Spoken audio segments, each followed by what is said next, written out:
আসসালামু আলাইকুম। আশা করি সবাই ভালো আছেন। আমিও আপনাদের দোয়ায় অনেক ভালো আছি।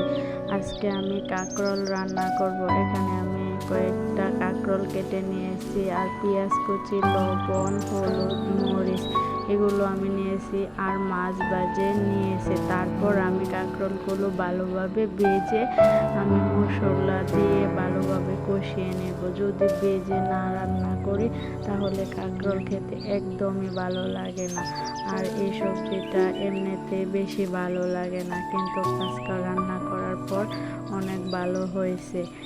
এই যে দেখেন, আমি পেঁয়াজ তেলে দিয়ে এখন মশলা সবগুলো একসাথে দিয়ে আমি কষিয়ে নেব।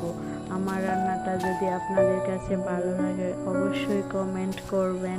এই যে দেখেন, আমি সবগুলো মশলা নিয়ে নিয়েছিলাম, এগুলো আমি সব কষিয়ে নিতেছি। কষিয়ে নেওয়ার পর কাঁকরোলগুলো আমি একসাথে দিয়ে ভালোভাবে কষিয়ে নেব।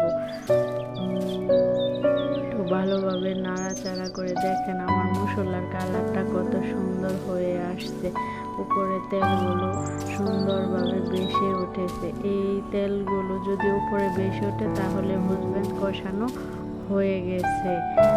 এখন পরিমাণ মতো পানি দিয়ে দিতে হবে। কাঁকরোলে বেশি ঝোলও ভাল লাগে না, আবার কম ঝোলও ভাল লাগে না, মোটামুটি ঝোল রাখতে হবে।